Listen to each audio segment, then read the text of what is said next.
Tom Hanks is generally agreed to be one of our greatest living actors. He's played numerous iconic roles, won more than one Oscar, and generally found good roles in good movies that critics love. He's an actor who has generally avoided getting into the blockbuster tentpole franchise filmmaking machine, but there has been one exception: the 3 times he played Robert Langdon in movies based on the books of Dan Brown, like The Da Vinci Code.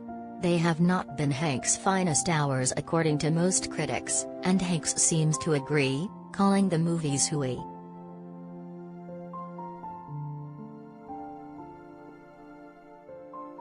The Da Vinci Code and its 2 sequels, Angels and Demons and Inferno, are not the actor's best reviewed works.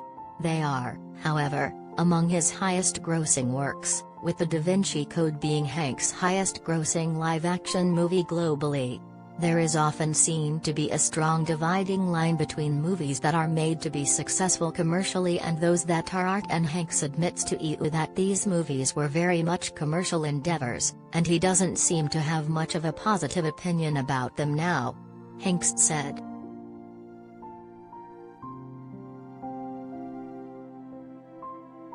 "God, that was a commercial enterprise. Yeah, those Robert Langdon sequels are hooey.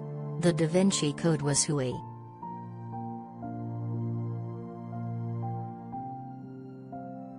The Da Vinci Code was the biggest book in the world in the early 2000s, and so it was inevitable it would get the film adaptation treatment. Seeing Tom Hanks in the lead was a bit of a surprise, as we had not seen him in that sort of summer popcorn movie before. It certainly worked, as the movie made a lot of money at the box office and spawned a pair of sequels. The most recent, Inferno, was released in 2016.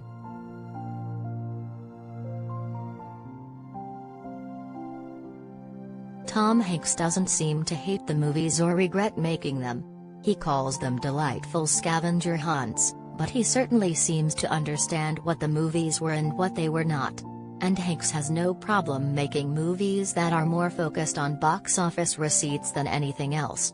There's a place for that, but the actor says that eventually the Langdon movies were not good comers. He continues,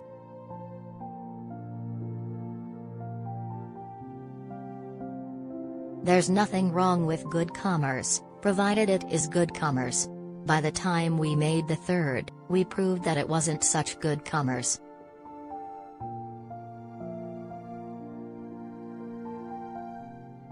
Inferno still made $220 million globally against a $75 million budget, mostly thanks to international success, so it wasn't exactly a flop, but Inferno struggled at the box office and was certainly a big drop from the $758 million box office of the Da Vinci Code.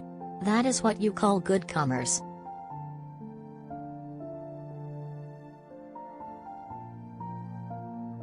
So if you were holding out hope that Tom Hanks and company would adapt the Robert Langdon book they skipped over, that feels unlikely. It seems unlikely that Tom Hanks will be involved in another big commercial enterprise again. It seems unlikely we'll see him in a Marvel or Star Wars movie, but who knows? It could happen.